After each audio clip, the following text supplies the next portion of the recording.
Get ready to enter the vortex.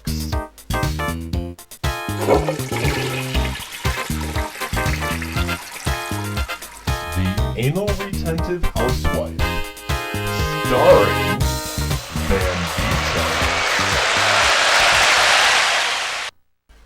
Today's episode, Totally Tabular.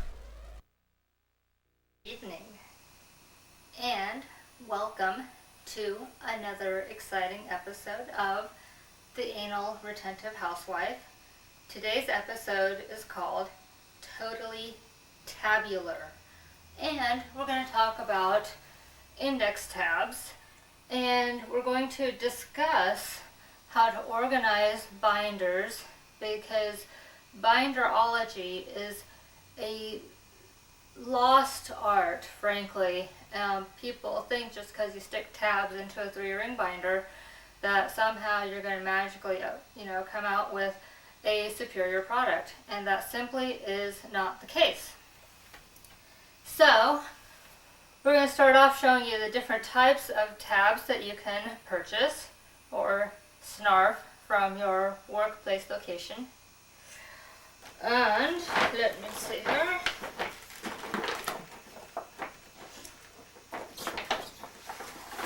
Okay. So I think I dug into my nail bed there. Anyway, some come pre-numbered. This is 1 through 12. And if that's the case, then you make a little index at the front, which you can do using your word processor on your computer. Okay, they also come 1 to 10, or 1 to 30 or 31. You can also get the months, in case you don't know what they are, on the side.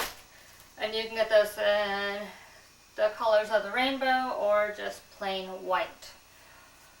Okay, then the two other popular versions are the 8 tab, and these you can write on if you would like. This is an 8 tab that is white, or you can get the 5 tab. Now these you can write on, or you can stick a label on, and you can run this form through your printer. And then put these little labels, I know you can't really see that they're here, but you put these little labels then on the tabs. The other tab option is the insertable tab, which is what I was using until I went to a refresher course on tabulating or being tabular. Not finally, but finally in my list of examples, we have the 5 tab tough tab dividers. Now these are very, very sturdy plastic, and you can get these in 5 or 8 in a variety of colors. You can also get, let's see, I already mentioned 1 through 30 or 31 for the days in a month. You can make tabs for your hanging file folders, which we're not really discussing today because that's, as someone I work with would say, a whole different animal.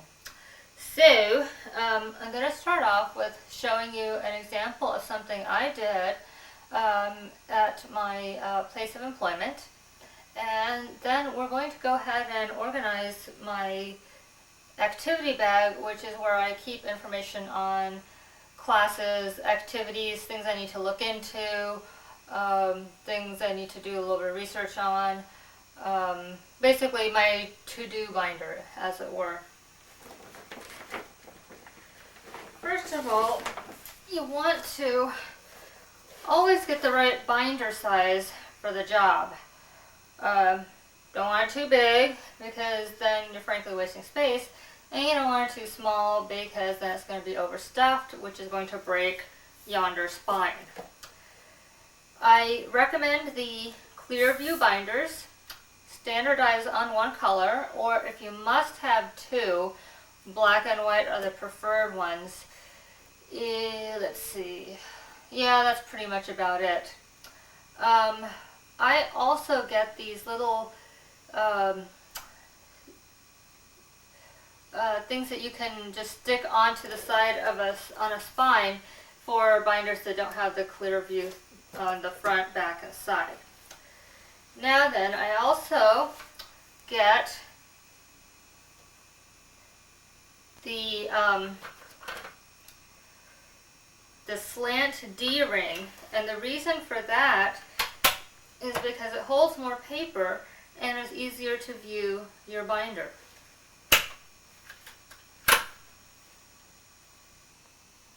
Okay, so the story behind the production of this binder is kind of interesting because we purchased a CD at work that has standards in the semiconductor industry.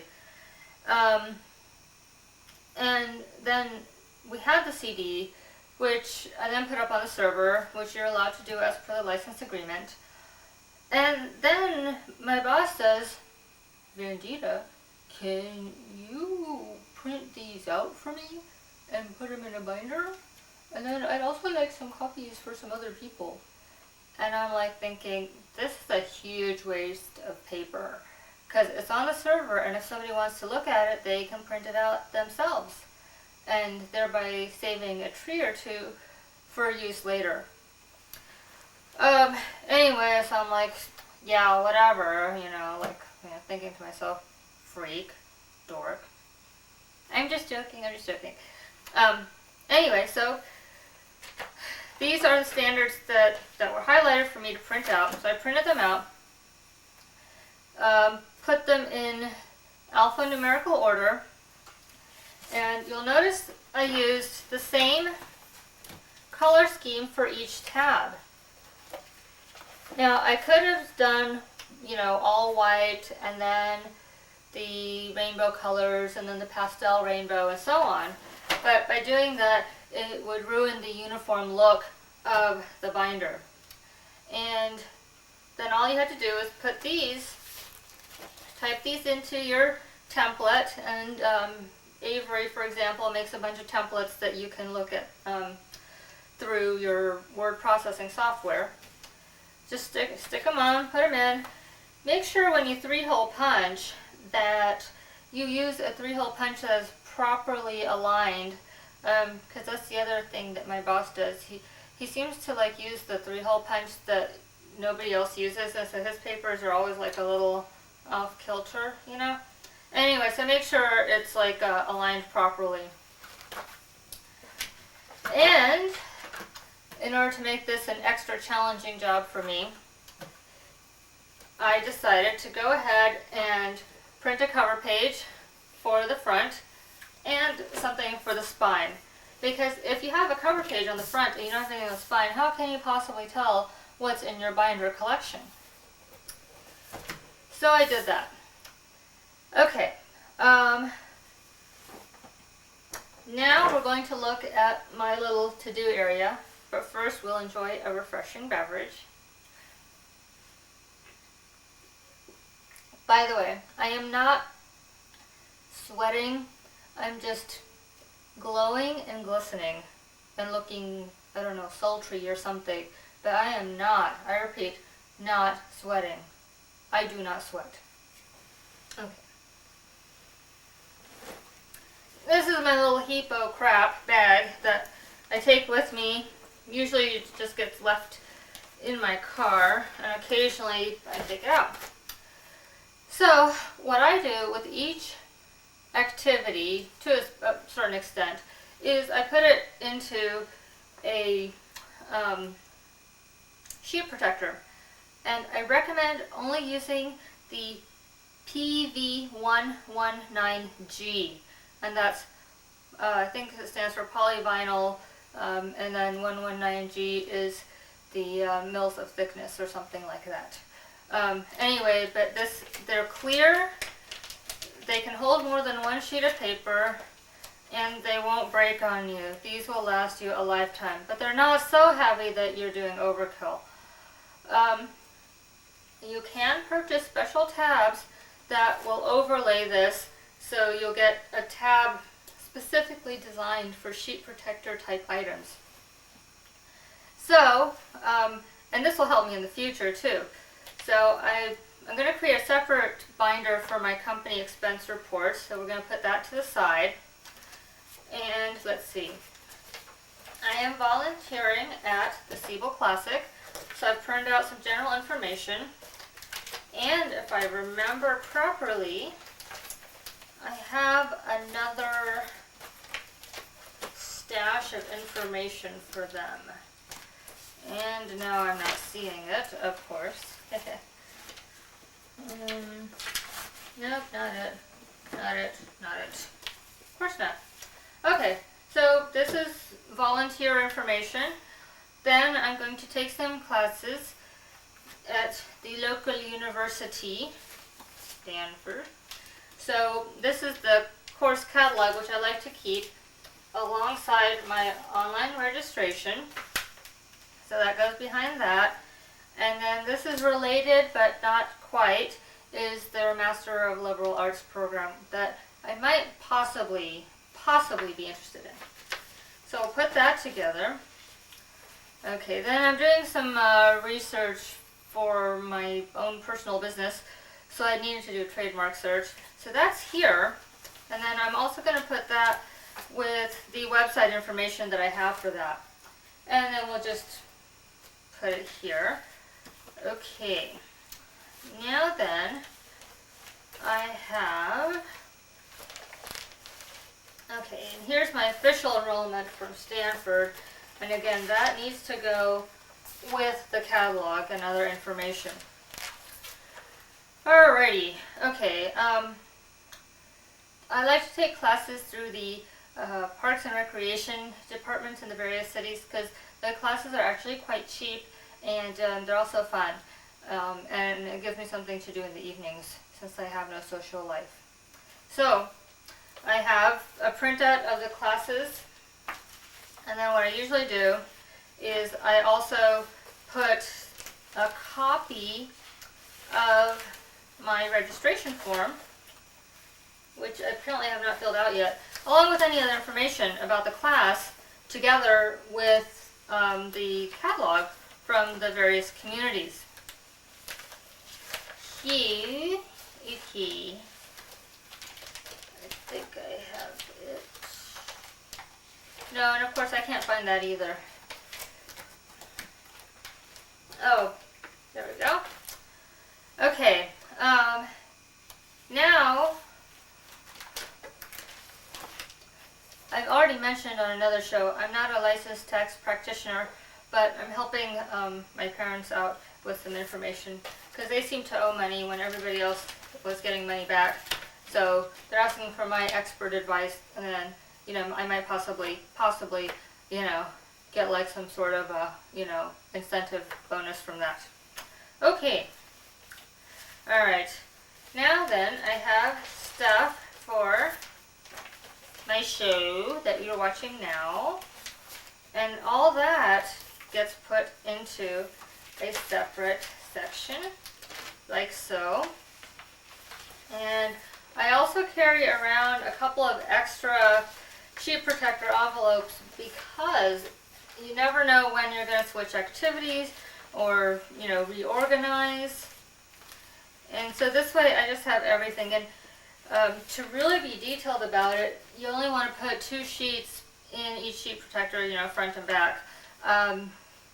Because of space limitations, I don't really do that. Okay, then this is an activity I want to pursue in the future, so this goes here. This is another after-school activity class that I want to take. This is something I'm following up on. Now this is a tax receipt for the future. So we're just going to hold on to this and again put this way off to the side down there. Alrighty. Okay. This again is another follow-up activity. Follow-up activity. Still don't know how to use my cell phone.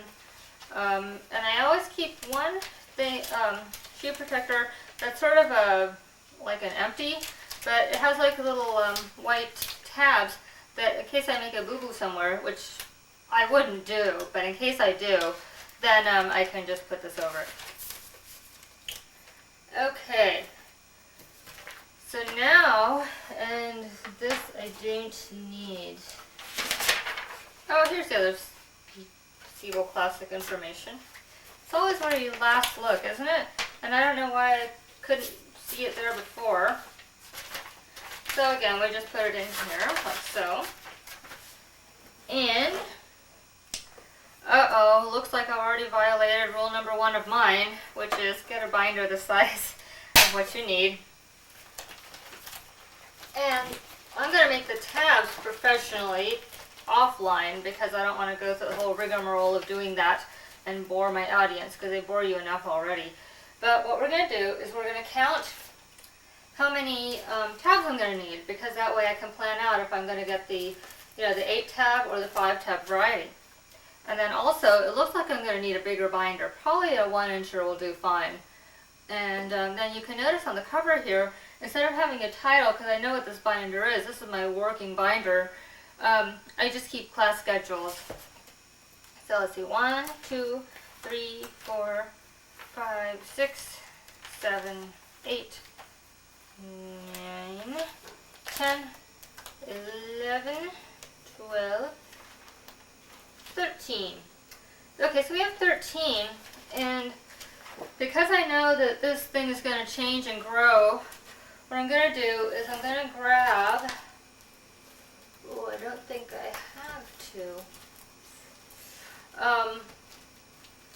I'll at least grab the first set of the 8 tab, the white ones. I like white, it's a nice color, goes with everything. And then when I get to work later, I will get another stash of tabs. Okay, and now I can also organize within categories and decide if my classes should appear first or at the end, or how I want to organize it, because that's going to determine my tab placement. And after that, it's really quite simple.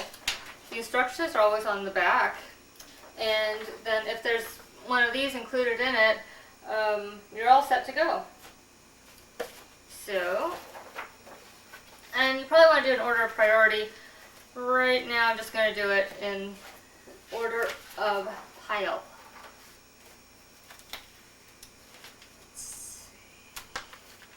Okay. And again, this is very simple to do, very easy. I was using manila folders for a while, but the problem is you can't see what's inside the manila folders. And so that's why I have switched to this new improved methodology, and I'm hoping that this will work better than my old method. It is perfectly okay to try different methods of organizing. Sometimes one works for you better than another time, and you'll go back and forth, and that's totally okay. Not a problem. Okay. And we're making good progress here. Okay. And actually, you know what, it might even make sense is putting this in 2 1-inch binders. That way I don't have this, thick thing to go through, and if I want, maybe I can just, have one and the other, and then if I don't have to carry everything inside if I don't want to. Okay. This is also how I recommend that you organize your tax receipts and papers, because then again, you just flip right through it instead of having this little scrappy piece of paper here, this little thing there. Make it much more streamlined. And we need to make a note that for this paper, I need, somebody went pitter patter. I'm going to need a sheet protector for that. Again, PV119G is the mil that you want thickness for the polyvinyl. Okay, so we've gone through that, and what I'd like to do now is discuss a topic not so near, but definitely dear to my heart. But I need to get the paper first. Okay, we here at the Anal Retentive Housewife like to keep things real. And in the spirit of doing that, I'd like to share a news article happened about a week or two ago as of show tape date. So let me get to the point. Don't know which of y'all watch tennis, but let's see. I think Martina Hingis, I'm not sure if that's her first name, but Hingis recently thought that the Williams sisters, who are black, i.e. African American descended, have probably been given favorable treatment on the tour because they are black, and that they have probably gotten some endorsements because they are black. But my take on it, and this I'm also paraphrasing a friend of mine's email, of course they got the endorsements because they're successful black women. They got the endorsements because they're successful, period. Same thing with Tiger Woods. That's why he got his Nike deal and renegotiated it for some huge sum of money. The problem is that Hingis' comments have now been regarded as racist and suddenly have become this big thing on the tour. But if we really look at what's going on, the problem is that people in this country do get preferential treatment. That's why there's things called affirmative action, Title IX, Americans with Disabilities Act, that legalizes preferential treatment, and it federally mandates preferential treatment for minorities and others. The problem lies in the fact that you are no longer allowed to mention the fact that somebody got preferential treatment because of their race, gender, whatever. Although that's exactly what's happening. Affirmative action, or a college that says, "Oh, we recruit students from all 50 states." That's preferential treatment because chances are, a lesser student from a state with a smaller population has a better chance of getting in than a medium student from a very populated state that has a lot of applicants to that college.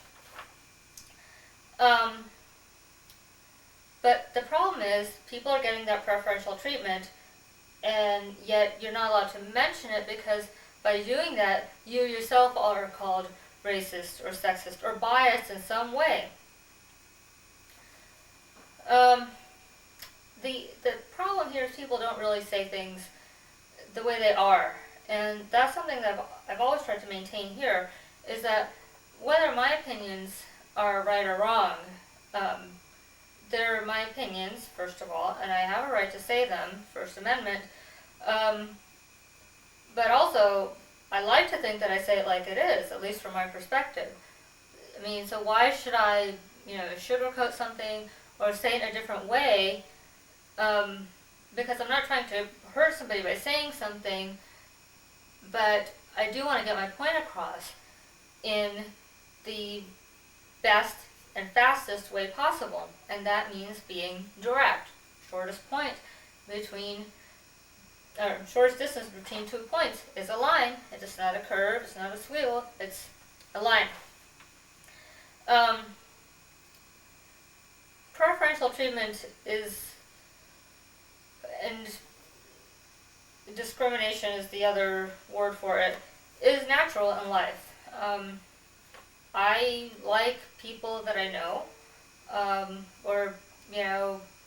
I prefer burgers at In-N-Out, for example, over burgers from another vendor.